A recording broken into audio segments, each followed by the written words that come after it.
தினமலர் அன்பான வணக்கம். உரைகள் நிகழ்ச்சிக்கு உங்களை வரவேற்கிறேன். தேர்தலில் வாக்கு மோசடி இந்தியா முழுவதும் நடைபெற்று இருக்கிறது அப்படின்னு காங்கிரஸ் கட்சி உட்பட இந்திய கூட்டணியினுடைய தலைவர்கள் எல்லாருமே ஒற்ற குரலில் பிரச்சனையை எழுப்பி இருக்கிறாங்க. இது நாடு முழுவதும் விஸ்வரூபம் எடுத்திருக்கிற நேரத்தில் உச்சநீதிமன்றம் இதை தலையிட்டு இருக்கிறது.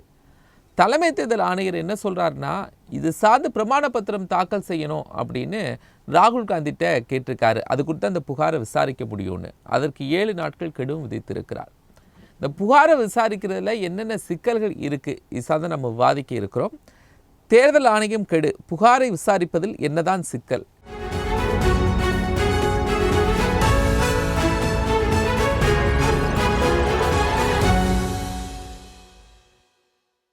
இரண்டு கருத்துரையாளர்கள் நம்மோடு பங்கெடுத்திருக்கிறாங்க. மூத்த பத்திரிகையாளர் திரு KKR ஆதித்யன், பாரதிய ஜனதா கட்சியிலும் திரு தூத்துக்குடி செல்வம், இருவரையும் வரவேற்றுக் கொள்கிறேன். நான் முதல்ல இந்த வழக்கு, இந்த பிரச்சனை என்ன அப்படிங்கிறத ஆதித்யன் சார்ட்ட இருந்து துவங்குறேன். ஆதித்யன் சார். வணக்கம். இப்போ தேர்தல் கமிஷன் ஒரு சிறப்பு வாக்காளர் திருத்தம்னு ஒன்று ஆரம்பிக்குது. இது கிட்டத்தட்ட 20 வருஷத்துக்கு பிறகு தொடங்குறாங்க. ஏன்னா பல கட்சிகள் இந்த மாதிரி வாக்காளர் பட்டியல் சரியில்லை அப்படின்னு சொன்னதுனால இந்த மாதிரி இந்த திருத்தத்தை ஆரம்பிச்சுட்டு அவங்க சில வாக்காளர்கள், உண்மையான வாக்காளர் இருக்கான சில விதிமுறைகள்லாம் சொல்கிறாங்க. அதன்படி இல்லாதவங்களெல்லாம் நீக்கிட்டு கிட்டத்தட்ட 65 லட்சம் பேர் நீக்கப்பட்டிருக்காங்க வாக்காளர் பட்டியலில் நீக்கிட்டு பட்டியல் வெளியிட்டாங்க.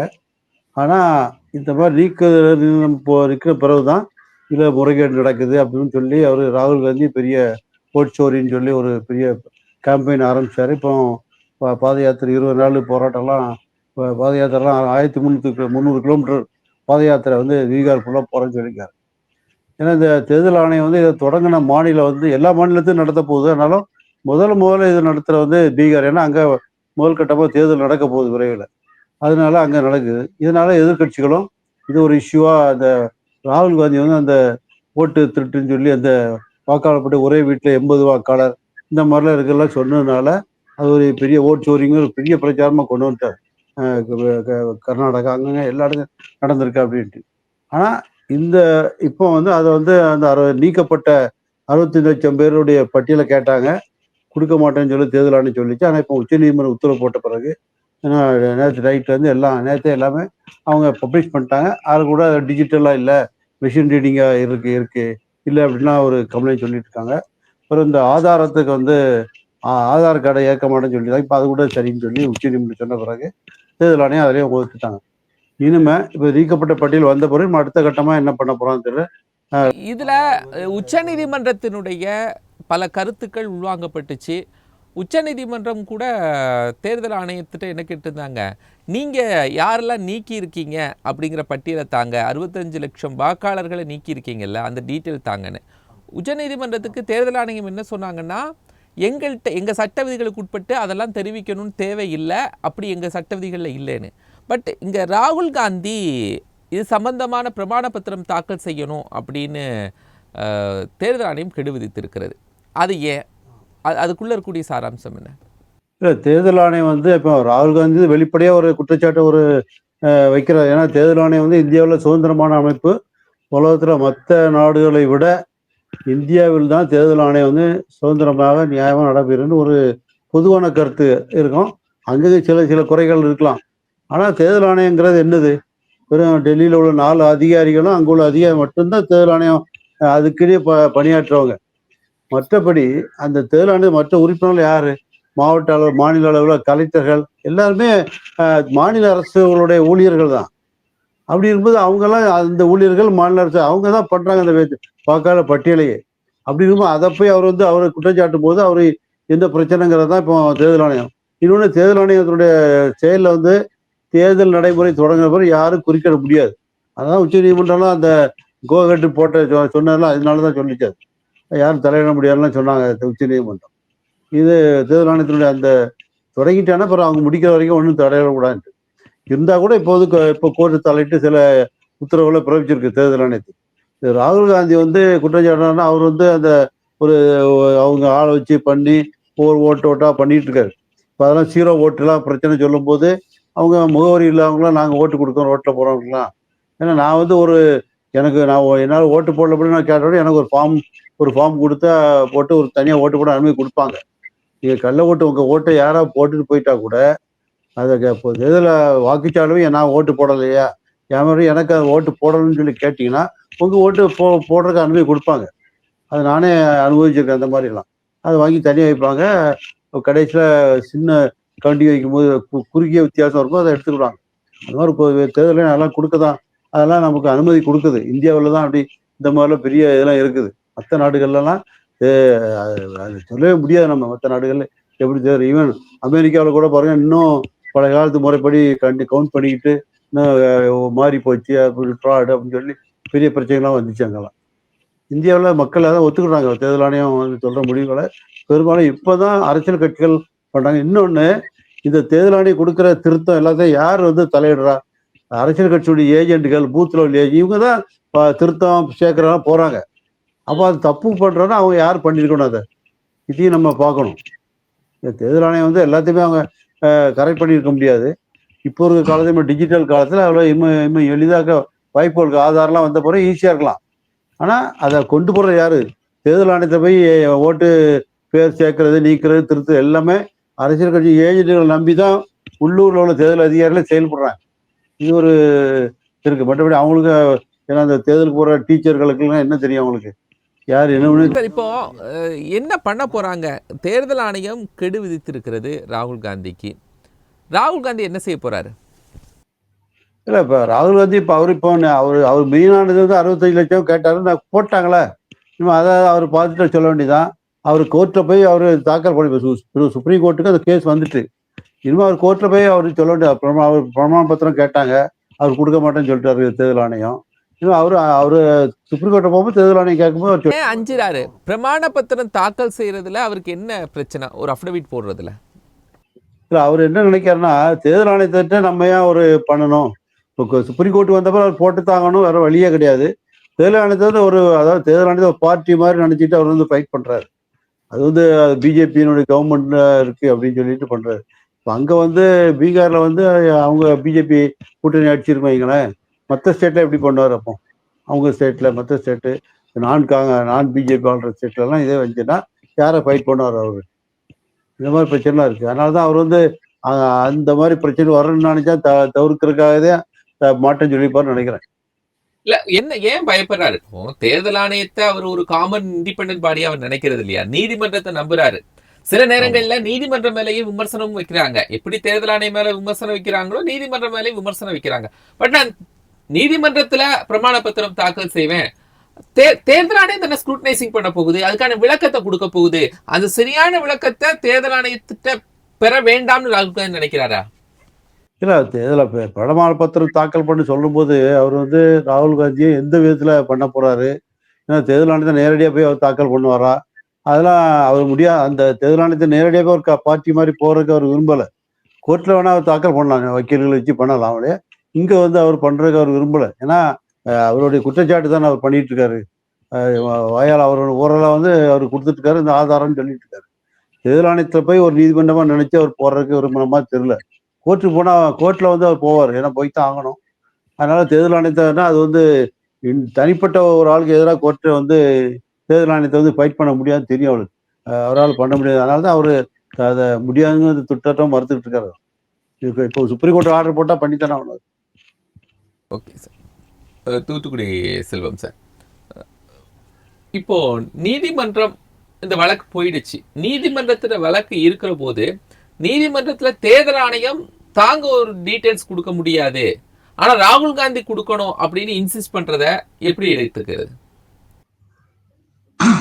தினமலர் உரைகள் நிறுவனத்திற்கு நெறியாளர் சகோதரர் கோபாலகிருஷ்ணன் அவர்களுக்கு, என்னுடைய சக பங்கேற்பாளர் அண்ணன் KKR ஆதித்தன் அவர்களுக்கு, அதே போலவே தினமலர் உரைகள் நிகழ்ச்சியின் தொழில்நுட்ப கலைஞர்களுக்கு என்னுடைய பணிவான மாலை வணக்கம். இல்ல சார், நம்ம அண்ணன் KKR ஆதித்தன் அவர்கள் மிக சரியாக தன்னுடைய முதல் சுற்றை முடித்திருக்காங்க. இல்ல என்னன்னா, ராகுல் காந்தி அவர்கள் வந்து யாரோ ஒரு தனி மனிதர் கிடையாது. தனி மனிதருக்கு இருக்கிற எல்லாருக்கும் இருக்கிற உரிமை பொதுவானதாக இருந்தா கூட திரு ராகுல் காந்தி அவர்கள் காங்கிரஸ் என்கிற ஒரு பெரிய கட்சியினுடைய தலைவர். இன்னும் சொல்ல போனீங்கன்னா நாடாளுமன்றத்தினுடைய அங்கீகரிக்கப்பட்ட எதிர்கட்சியினுடைய தலைவர். அவர் போற போக்குல ஒரு கருத்தை சொல்லிட்டு போக முடியாது. இப்போ எலெக்ஷன் கமிஷன் உங்களுக்கு தெரியும், ஒரு அட்டானமஸ் பாடி, அதாவது சுயாட்சி பெற்ற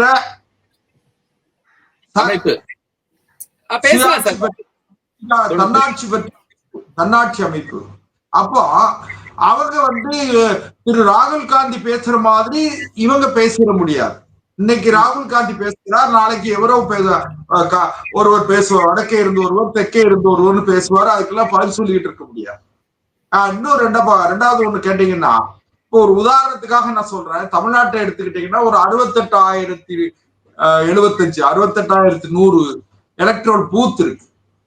அதுல ஏன் தப்பு நடக்க முடியாதுன்னு நான் ஏன் சொல்றேன்னு கேட்டீங்கன்னா, 68,000 பூத்துலயும் ஒவ்வொரு அரசியல் கட்சியின் சார்பிலையும் 10 பேர் முகவர்களாக இருந்து அதை கண்காணிப்பாங்க. இன்னும் சொல்ல போனா எலக்ட்ரல் ப்ரிப்பேர் பண்ணும் போதே அதுல ஒவ்வொரு அங்கீகரிக்கப்பட்ட அரசியல் கட்சிகள் எல்லாமே அதுல விழிப்பா இருப்பாங்க. அப்படி பார்க்கும்போது இந்த தேர்தல் நடவடிக்கைகள்ல ஏறக்குறைய ஒரு 12 லட்சம் மக்கள் 6 கோடி மக்களை கொண்ட தமிழ்நாட்டுல 1,20,00,000 மக்கள் கிட்டத்தட்ட 1,20,00,000 மக்கள் இதுல நேரடியா மறைமுகமா இதுல பங்கெடுக்கிறாங்க. ஒரு கட்சிக்கு 20 பேர் 30 பேர் அப்படின்னு சொல்லி எல்லா கட்சிகளையும் அங்கீகரிக்கப்பட்ட கட்சி, பதிவு செய்யப்பட்ட கட்சி, இதெல்லாம் சேர்த்து பாத்தீங்கன்னா. ஆதித்யன் சார், இப்போ பிரமாண பத்திரம் தேர்தல் ஆணையத்துல ராகுல் காந்தி சப்மிட் பண்ணலன்னா தேர்தல் ஆணையம் என்ன நடவடிக்கை எடுக்க முடியும் ராகுல் காந்தி மேல? இல்லை, தேர்தல் ஆணையம் இப்போ அவங்க அவர் மேலே தனிப்பட்ட முறையில் கூட இல்லை கூட இந்த ஒரு பிரமாபத்திரம் கேட்டு இல்லைன்னா அவர் சொன்ன குற்றச்சாட்டுலாம் இல்லைன்னு ஒரு ஆயிரம் தேர்தல் ஆணையத்தில். ஏன்னா குற்றச்சாட்டு வெளி பொது வெளியில் சொல்லியிருக்காரு. பிரம பத்திரமா வந்தால் தான் தேர்தல் ஆணையத்துக்கு உள்ள அந்த குற்றச்சாட்டு வந்ததாக அர்த்தம். அவர் தாக்கல் பண்ணாத போல அது ஒரு அவதூறா தான் கருதப்படும். அந்த ஏன் ராகுல் காந்தி பத்திரமா, அதாவது அஃபிடவிட்டாவோ இல்ல பெட்டிஷனாவோ டைரக்டா சப்மிட் பண்ணாம அதை மக்கள் மத்தியில மட்டும் கொண்டு போகணும், அதை நீதிமன்றம் வரைக்கும் கொண்டு போகணும்? இல்ல, அதாவது நான் சொல்றதுதான் பத்திரம், பிரமாண பத்திரமா எடுத்துக்கணும்னு அவராகவே சொல்லிட்டு இருக்காரு சில நேரம். இன்னொன்னு பீகார் எலெக்ஷன்ல அதான் அவருடைய எலெக்ஷன் ஸ்ட்ராட்டஜி தான். அதான் பீகார்ல பிறகு 10 நாள் நடைபெறணும் அதெல்லாம் பண்றாரு. இப்ப நேற்று பார்லிமெண்ட்ல இப்போ அந்த எலெக்ஷன் கமிஷன் மேலே இம்பீச்மெண்ட் கொண்டு வரலாம் தீர்மானம் போட்டு முடிவு பண்ணிட்டு இருக்காங்க, பேசிட்டு இருக்காங்க. இது எல்லாமே ஒரு எலெக்ஷன் ஸ்ட்ராட்டஜி தான். ஏன்னா பீகார் எலெக்ஷன் அவங்க பேஸ் பண்ண வேண்டியிருக்கு. நார்த் இந்தியாவில் காங்கிரஸ் அவங்க கூட்டணி தான் முதல் மெயினாக பண்ண வேண்டியிருக்கு இந்த தடவை. அதனால அதை இதை ஒரு பெரிய இஷ்யூவா தொடர்ந்து கொண்டு வராங்க. ஏன்னா இப்போ இந்தியா ஃபுல்லா இது ஒரு பிரச்சனை இருந்துச்சுன்னா இந்தியா ஃபுல்லா ஒரே நேரத்தில் இந்த மாதிரி வரும்போது பெரிய பூதாரமாக பெரிய பிரச்சனை நடக்கும். இவர் அவர் சொன்னது எல்லாத்தையுமே பிரமாண பத்திரமா தாக்கல் பண்ணிட்டாருன்னா அந்த ஒரு செட் பண்ணி தான் இருக்கும். அதோட அதை விசாரிச்சிருவாங்க தேர்தல் ஆணையம். அதில் எது இல்லைன்னு சொல்லுவாங்களோ இல்லைன்னு சொல்லுவாங்க. ஏன்னா அவங்களே இவர் சொன்ன குற்றச்சாட்டை ஒன்று அவங்க மறுத்து வழக்கம் சொல்லியிருக்காங்க. இந்த ஜீரோ முகவரி இந்த மாதிரிலாம் சிலலாம் மறுத்திருக்காங்க. இப்போ தேர்தல் ஆணையத்தை பொறுத்தவரையில எல்லாரும் வாக்களிக்கணும், அமைதியாக வாக்களிக்கணும். இதுதான் அவங்களுடைய எய்ம். மற்றபடி அவங்க எப்படி பேக்ரவுண்ட் எப்படி என்னெல்லாம் விசாரிக்கிறது ரொம்பவும் அவங்க பண்றதுக்கு வாய்ப்பு இல்லை. இதை அரசியல் கட்சிகள் தான் அந்த வாக்காளர்களையே உருவாக்குது. அவங்க தான் பண்றாங்க, தொடர்ந்து அதில் இருக்க செய்யறாங்க. அப்போ அவங்களே பண்ணிட்டு அவங்களே திருப்பி புகார் பண்ண மாதிரி இருக்கு. இப்போ அரசியல் கட்சிகள் செய்யறாங்க. தேர்தல் ஆணையத்தை இப்போ ராகுல் காந்தியுடைய பெட்டிஷன் போகல அப்படின்னா தேர்தல் ஆணையம் இது குறித்து விசாரிக்க முடியாதா, விசாரிக்க தேவையில்லையா? ஏன்னா புகாரே இப்ப தேர்தல் ஆணையத்தின் மேல தானே. இல்லை, இப்போ உச்ச நீதிமன்றத்தில் வழக்கு வந்தப்பறம் கட்டாயம் அவங்களே இன்டர்னல் என்கொயரி மாதிரி போட்டுதான் ஆகணும். போடுவாங்க, போட்டுதான் ஆகணும். அவங்க விசாரணை பண்ணாதான் தேர்தல் ஆணையம் உள்ள குற்றச்சாட்டை அவங்க நிரூபிக்க முடியும், இல்லைன்னு சொல்லி நிரூபிக்க முடியும். கட்டாயம் அவங்க இன்டர்னல் என்கொயரியாவது போடணும். ஏன்னா சில இப்போ ஊர்களை பார்த்தீங்கன்னா நம்ம ஒவ்வொரு தடவையும் முகாம்லாம் போடும்போது நம்ம போய் வாக்காளர் திருத்த கொண்டு கொடுப்போம். அடுத்த முறை அது கேரி அவுட் ஆகிருக்காது. அடுத்த முறை படம் வந்திருக்காது, போட்டோ இருக்காது. இந்த மாதிரிலாம் ப்ராப்ளங்கள் ரொம்ப இடங்கள்ல இருக்குது. இடப்பெயர்றாங்கல்ல, ஒவ்வொரு தடையும் அந்த மாறுதல்னால இடப்பெயர்வு அவங்களுடைய பிரச்சனையாலதான் இந்த இது அடிப்படை இதை வச்சு போகுது. அவங்க அதைத்தான் சொல்றாங்க, இந்த மாதிரி இதனாலதான் இந்த பிரச்சனை உருவாதுன்னு சொல்றாங்க தேர்தல் ஆணையம். நான் தூத்துக்குடி செல்வத்திட்ட பேசிட்டு வந்துடுறேன் சார், நீங்க தொடர்ந்து பேசுங்க. தூத்துக்குடி செல்வம். அதாவது சார், இப்போ இதுல ஒண்ணு. ரெண்டாவது, நான் ஆயத்தினாவல்கிட்ட கொஞ்சம் மாறுபடுறேன். என்ன கேட்டீங்கன்னா, தேர்தல் நடவடிக்கை தொடங்குற பிறகு, எலெக்ஷன் நோட்டிபிகேஷன் வந்த பிறகும் கூட ஒருவேளை வாக்காளர் பட்டியலில் பேர் விடுபட்டிருந்தால் அவங்க ஒரு வார காலத்துக்கு முன்னாலேயே வந்து ஒரு மனு கொடுத்து, ஃபார்ம் 6 நினைக்கிறேன், ஃபார்ம் 6 or 8 அது கொடுத்து நீங்க வந்து என்ன செஞ்சிடலாம், மறுபடியும் தேர்தல் வந்து அடிஷனல் ஓட்டர் லிஸ்ட்ல சேர்த்துட முடியும். இதெல்லாம் தெரிந்து ஒரு பெரிய கட்சியினுடைய தலைவர் பொறுப்பற்ற முறையில் இந்த ஆட்சியின் மீது போகிற போக்கில் புழுதி வாரி தூக்கி இருக்கிறார். ரைட்டு. இப்போ எலெக்ஷன் கமிஷன் ஒரு அபிடவிட் கேட்டாங்க. நெறியாளர் வந்து ஒரு வழக்கறிஞர் என்கிற முறையில உங்களுக்கு தெரியும். நீங்க கோர்ட்ல ஒரு பெட்டிஷன், ஒரு பிரேயர் வைக்கும் போது அவங்க என்ன பண்ணுவாங்கன்னா, அபிடவிட் ஃபைல் பண்ணுங்க அப்படின்னு சொல்லுவாங்க. ஏன்னு கேட்டீங்கன்னா, அபிடவிட் என்பது ஒரு உறுதிமொழி பத்திரம். ஏன்னு கேட்டீங்கன்னா, நான் பொறுப்பாளியாக இருக்கிறேன், நான் பொறுப்பேற்கிறேன், இந்த இந்த பத்திரத்தில் குறிப்பிடப்பட்ட வாசகங்களுக்கு அல்லது குற்றச்சாட்டுகளுக்கு அல்லது பிரேரணைக்கு, அதாவது கோரிக்கைக்கு நான் பொறுப்பேற்கிறேங்கிறதா அந்த அபிடவிட், உறுதிமொழி பத்திரம். இதை தாக்கல் செய்யறதுல என்ன கஷ்டம்? நீங்க பீகார்ல இப்ப தேர்தல் வருது. தேர்தல் வரும்போதுனால அங்க என்ன பண்றாங்க, ஸ்பெஷல் இன்டென்சிவ் ரிவிஷன் வைக்கிறாங்க. இது நாடு ராகுல் காந்தி குற்றச்சாட்டு தேர்தல் ஆணையம் மேல எங்களுக்கு நம்பிக்கை இல்ல அப்படிங்கிறது தானே. அப்ப அதே தேர்தல் ஆணையத்திட்ட எப்படி ராகுல் காந்தி முறையிடுவார் அப்படின்னு நினைக்கிறது சரியா இருக்கும்? இன்னொன்னு கேளுங்களா, தேர்தல் ஆணையத்தை ஒரு இண்டிபெண்டன்ட் பாடி, தேர்தல் ஆணையத்தை நீங்க அதான் மரியாதைக்கு அண்ணன் KK வந்து ரொம்ப அருமையா சொன்னாங்க. நீதிமன்றத்துக்கு போயாச்சு, சுப்ரீம் கோர்ட்ல வந்து நீங்க வந்து நான் வந்து அபிடவிட் தாக்கல் பண்ண மாட்டேன், நான் வந்து அப்பியர் ஆக மாட்டேன்ல சொல்ல முடியாது. உச்ச நீதிமன்றத்துக்கு வழக்கு போயிடுச்சு. வழக்கு போன பிறகு என்னுடைய இது நான் தெரிந்தவரை வந்து இன்னைக்கோ அல்லது நாளைக்கோ எலெக்ஷன் கமிஷன், சீஃப் எலெக்ஷன் கமிஷனர்ல இருந்து எலெக்ஷன் கமிஷன் வந்து பிரஸ் மீட் பண்றாங்க. எலெக்ஷன் கமிஷன் வந்து சேலஞ்ச் பண்றாங்க. ராகுல் காந்தியுடைய குற்றச்சாட்டுக்களை அவங்க சேலஞ்ச் பண்ணி நாங்க வந்து ப்ரூஃப் தாரோம் அப்படின்னு சொல்றாங்க. அநேகமா ராகுல் காந்தி அவர்கள், நான் என்ன எதுக்காக சொல்றேன்னு கேட்டீங்கன்னா, ஒரு எதிர்கட்சி தலைவர் சொல்லுகிற ஒவ்வொரு வார்த்தைகளும் மிகவும் மதிப்பு வாய்ந்த வார்த்தைகள். அந்த மதிப்பு வாய்ந்த வார்த்தைகளை கவனமா சொல்லி இருக்கணும். மரியாதைக்குரிய ராகுல் காந்தி அவர்கள் பொறுப்பற்ற முறையில, நீங்க ஒரு ஆதார் கார்டை முதல்ல எலெக்ஷன் கமிஷன் ஏத்துக்கிட மாட்டேன்னு சொன்னாங்க, இப்ப அதையும் எலெக்ஷன் கமிஷன் ஏத்துக்கிட்டாங்க. சரி, ஆதார் கார்டை ஏத்துக்கிட மாட்டேன்னு சொல்றதுடைய நோக்கம் என்னன்னு கேட்டீங்கன்னா, ஆதார் கார்டை யார் வேண்டாலும் தயார் பண்ணிடலாம். ஒரு உதாரணத்துக்கு, இலங்கையில இருக்கிற ஒருவர் தமிழ்நாட்டுல குடியுரிமை பெற்று அவர் வந்து Aadhaar card, electoral ID card, election ID card, ஏன் பாஸ்போர்ட்டே வாங்கி அவரு ரொம்ப நாள் இருந்து அதை NIA, நேஷனல் இன்வெஸ்டிகேஷன் ஏஜென்சி, தேசிய பாதுகாப்பு முகமை வந்து அவங்க கண்டுபிடிச்சுதான் இப்போ ஒரு மாசத்துக்கு முன்னால அரெஸ்ட் பண்ணாங்க. அதனால எதுக்காக சொல்ல வரேன்னு கேட்டீங்கன்னா, 11 ஆவணங்களை கொடுத்துட்டாங்க சார். உங்க டிரைவிங் லைசன்ஸ் கொடுங்க, ரேஷன் அட்டையை கொடுங்க, எலக்ட்ரல் ஐடி கார்டு ஏற்கனவே இருந்தா அதை கொடுங்க, நீங்க ஆதார் அட்டையை கொடுங்கன்னு சொன்னா, நீங்க இதுல ஒரு சர்ச்சைக்குரிய விஷயமே கிடையாது. ஏன்னு கேட்டா, பீகார்ல நடக்க போகிற தேர்தலில் ஒருவேளை காங்கிரஸ் தலைமையிலான கூட்டணி அல்லது அங்க பாரதிய ஜனதா கட்சியினுடைய எதிர்கட்சி கூட்டணி, பாரதிய ஜனதா கட்சிக்கு எதிர்வரிசையில் இருக்கிற கூட்டணிகள் தோற்று போய்விட்டால் அவர்களுடைய அரசியல் முகவரியில் மாற்றம் ஏற்படும், அரசியல்ல அவர்களுக்கு ஒரு தடுமாற்றம் ஏற்படும் என்கிற அச்சம் இருக்கிற காரணத்தால இப்ப பிஜேபி மேல வேற எந்த அலிகேஷனையும் இவங்களால வைக்க முடியல. ஏன்னு கேட்டீங்கன்னா, தொடர்ந்து சர்வதேச நாடுகள் பூகோள அரசியல்ல மரியாதைக்குரிய பிரதமர் நரேந்திர மோடி அவர்கள் வெற்றி பெற்று வருகிறார்கள். பூகோள அரசியலில் பூகோள நெருக்கடி, பூகோள அரசியல் நம்முடைய இந்தியாவினுடைய எல்லைப்புற பகுதிகளில் இருக்கிற நாடுகள்ல இருந்து வரக்கூடிய அச்சுறுத்தல் இருந்து அத்தனையும் வெற்றி கொண்டு வருகிறார். சமீபத்துல சிந்தூர் ஆபரேஷன்ல வெற்றி.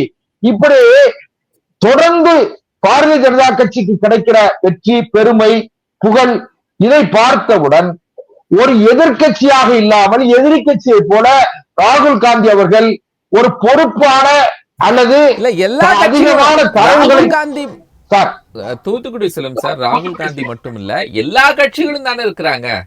ராகுல் காந்தி நான் என்ன சொல்றேன், அந்த குற்றச்சாட்டை வைக்கிறாரு. ராகுல் காந்தி மட்டும்தான் எதிரி மனநிலையில இருக்கிறாருன்னா ஏன் பிரதான எதிர்கட்சிகள் வரிசையில இருக்க எல்லா கட்சிகளும் வைக்கிறாங்க? தமிழ்நாட்டுல வைக்கிறாங்களே. இல்ல அடுத்தது இங்கதானே வரப்போறாங்க. அதாவது ஸ்பெஷல் இன்டென்சிவ் ரிவிஷன் வந்து இங்கதான் வரப்போறாங்க தமிழ்நாட்டுக்கு. அடுத்தது தமிழ்நாட்டுக்கு வந்த உடனே தமிழ்நாட்டுல ஏதாவது இவர்கள் தில்லு முள்ளு நடத்தி இருந்தால் அது தெரிஞ்சிருவோங்கிற பயம் வரத்தானே செய்யும். ரெண்டாவது ஒண்ணு கேட்டீங்கன்னா, ராகுல் காந்தி அவர்கள் வந்து பின்பற்றக்கூடிய வழியை திமுக அவர்களுடைய தோழமை இயக்கங்கள் பின்பற்றும். ஏன்னா ராகுல் காந்தி எதிர்கட்சி தலைவர், எதிர்காலத்திலே பிரதமர் வேட்பாளராக அறியப்படுகிற முகம். அதனால ராகுல் காந்தி சொல்றதை வழிமொழிய வேண்டிய இடத்துல இவங்க இருக்காங்க. அதனால இது வந்து ஒரு பெரிய ஆச்சரியமான விஷயம் இல்ல. நான் ரொம்ப வருத்தப்படுறது என்னன்னு கேட்டீங்கன்னா, ஒரு எதிர்கட்சி தலைவர் பிரதமர் பேசுகிறார், உடனே எதிர்கட்சி தலைவர் எழுந்து பதில் சொல்லலாம். இது பாராளுமன்ற நடைமுறை, நாடாளுமன்ற சட்டமன்ற நடைமுறை. அவ்வளவு பொறுப்பு வாய்ந்த அவ்வளவு அதிகாரம் மிக்க ஒரு பதவியில இருக்கிறவரு எடுத்தேன் கவிழ்த்தேன் என்று ஒரு 65 லட்சம் வாக்காளர்களை போகிற போக்குல ஒரு எலெக்ஷன் கமிஷன் நீக்கிற முடியுமா சார்? அந்த 65 லட்சத்துல எத்தனை பேர் இடம்பெயர்ந்தவர்கள், மைக்ரேட்டட் எவ்வளவு, ரெண்டாவது எவ்வளவு பேர் வந்து இறந்து போனவர்கள், எவ்வளவு பேர் வந்து வேற தொழில் ரீதியாக மற்ற மாநிலங்களுக்கு போனவங்க, அதெல்லாம் பார்த்து தான் சார் முடிவெடுப்பாங்க.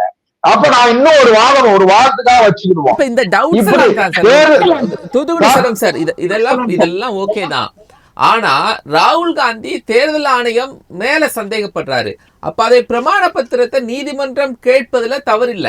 ஆனா தேர்தல் ஆணையமும் கொடுக்கணும் அப்படின்னு ராகுல் காந்திக்கு ஒரு லிமிடேஷன் பீரியட விதிக்கிறது சரியான ஒரு பார்வை கேட்கிறேன்.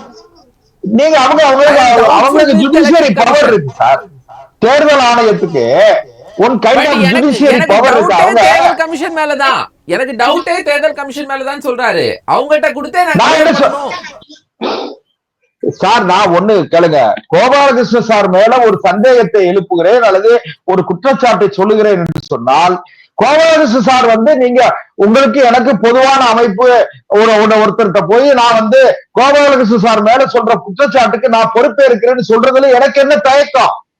போற போக்குல கவிஞர் கண்ணதாசன் அழகா சொல்லுவாரு, கதை சொல்ல ஒருவன் பிறந்து விட்டால் கண்ணகி வாழ்விலும் கலங்கம் உண்டு, காப்பாற்ற சில பேர் இருந்து விட்டால் கல்வர்கள் வாழ்விலும் நியாயம் உண்டும்பாரு. அதனால போற போக்குல புனிதமாரி சூட்டுகிற பொறுப்பற்ற செயலை யார் செய்யக்கூடாது? ராகுல் காந்தி செய்யக்கூடாது. ஏன்னு கேட்டா அவர் நாடாளுமன்ற எதிர்கட்சி தலைவர், காங்கிரஸ் கட்சியினுடைய முகம். அவர் வந்து சொல்லி இருக்க கூடாது. சொன்ன பிறகு ஓட் ஸ்டோரின்னு சொல்லி நீங்க நடைபெற போறாரு. அத நீங்க நீதிமன்றத்தை அணுகுறீங்க, தேர்தல் ஆணையத்துல கம்ப்ளைண்ட் கொடுங்க. ஏன் நீங்க வந்து உங்களுக்கு எந்தெந்த வழிகளில் சட்ட வழிமுறைகள் இருக்கோ அதுல கம்ப்ளைண்ட் கொடுங்க. பொது வெளியில பப்ளிக்ல வந்து நீங்க பிரஸ் மீட் பண்றீங்க, பொது வெளியில பப்ளிக் டொமைன்ல வந்து நீங்க சார்ஜஸ் வைக்கும் போது எவ்வளவு பொறுப்பா சொல்லணும். வேற யாரோட சொல்லிட்டு போட்டு சார். அதனால ராகுல் காந்தி அவர்கள் இன்னும் அரசியலில் ஒரு முதிர்ச்சியான நிலைக்கு வரவில்லையோ என்று நான் சந்தேகப்படுகிறேன். இதுதான் ஏன்னு கேட்டா, பாரதிய ஜனதா கட்சி தொடர்ந்து 3 முறை ஆட்சி அதிகாரத்தில் இருக்கு. பிரதமர் நரேந்திர மோடியுடைய செல்வாக்கு இதையெல்லாம் பார்க்க சகிக்காமல் அல்லது ஏற்றுக்கொள்ள மனமில்லாமல் ராகுல் காந்தி அவர்கள் பொறுப்பற்ற முறையில் செயல்படுகிறார். அதற்கு எதிர்கட்சிகள் துணை போகிறது. இப்போ வசமா ஒரே ஒரு விஷயத்துல மாட்டியிருக்காங்க. மரியாதைக்குரிய சிபி ராதாகிருஷ்ணன் அவர்களை பாரதிய ஜனதா கட்சியினுடைய துணை பிரதமரை அறிவிச்சிட்டாங்க. இப்போ சிக்கல், புது சிக்கல் ஒண்ணு அவங்களுக்கு வரப்போகுது, அரசியல் நெருக்கடி வரப்போகுது. இதை பொறுத்து இருந்தா நம்ம பார்க்கணும். சிபி ராதாகிருஷ்ணனுடைய வேட்பாளர் அறிவிப்பு என்ன சிக்கலை ஏற்படுத்துது அப்படிங்கறத தாண்டி இப்போ ஓட்சோரிங்கிறது பீகார்ல என்ன தாக்கத்தை ஏற்படுத்த போகுது, அடுத்து தமிழ்நாட்டுல என்ன இல்ல ஒண்ணு கிடையாது சார். ஒரே ஒரு குறுக்கீடு தான். ஓட்சோரி அந்த யாத்திரை நடத்துறாரு பாருங்க, ஓட்சோரி யாத்திரைக்கு மக்களிடத்திலே மிகப்பெரிய அளவிலே வரவேற்பு இல்லை, ராகுல் காந்தி அவர்களுக்கு ஆதரவு இல்லை என்பதுதான் பத்திரிகை செய்தி. சரி ஆதித்யன் சார், நீங்க அதாவது இந்த ராகுல் காந்தி குற்றச்சாட்டுக்கு வந்து ஒரு இப்போ ஒரு அதாவது உண்மை இருக்குதுன்னு நம்ம நினைக்கிற காரணம் வந்து தேர்தல் கமிஷனுடைய நீஜக் ரியாக்ஷன் பாங்களா. நம்ம திடீர்னு அந்த டிஜிட்டல் அந்த வாக்காளர் பட்டியல பிடிஎஃப் வாக்காளர் பட்டியல மாற்றினாங்க. இந்த மாதிரி மாற்ற தேவையில்லை. அவங்களுடைய அந்த ஒரு சின்ன அணுகுமுறை தான் அவருடைய குற்றச்சாட்டுக்கு ஆதாரம் சேர்க்கிற மாதிரி ஒரு ஒரு பிரமையை வந்து உண்டாக்கிட்டு. அது ஒன்று. ரெண்டாவது அந்த 67 லட்சம் இதை கேட்க போது முடியாதுன்னு சொல்லிட்டாங்க. பதிலும் சொல்லலை. அப்போ கோர்ட்டில் போய் ஆர்டர் வாங்கி இப்போ வேற வழி இல்லாமல் அவங்க வெளியிட்டிருக்காங்க. இது அவங்க முதலே அரசியல் கட்சிகளை மட்டுமா கூப்பிட்டு தெளிவுபடுத்தியிருந்தாங்கன்னா இந்த பிரச்சனைகள் வந்து பெருசாக ஆயிருக்காது. ஆனால் அவங்க வந்து இதோ தேர்தல் ஆயுதமாக தான் பயன்படுத்த திட்டம் போட்டு தான் ராகுல் காந்தி அதில் இறங்கியிருக்காரு. அதனால அவர் அதை விடமாட்டார். அதனால தொடர்ந்து அவரை பிரச்சாரம் பண்ணி தான் அவர் பிரச்சாரம் தான் யாத்திரை பண்ணத்தான் செய்வார். அதனால இனிமே இப்போ கோர்ட்டுக்கு வந்த பிறகு கோர்ட்டு அடுத்தவரை இப்போ தேர்தல் கமிஷன் சொல்றத கோர்ட்டே கூட ராகுல் காந்தி சொல்லும் போது அடுத்த கட்டம் அவர் என்ன பண்றாருன்னு பார்க்கணும்.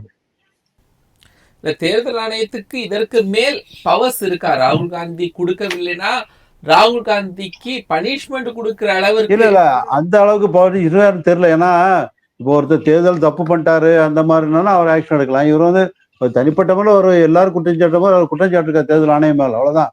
அவர் எதிர்கட்சி தலைவராக இருந்தாலும் கூட தனிப்பட்ட ஒருத்தரும் குற்றஞ்சாட்டு.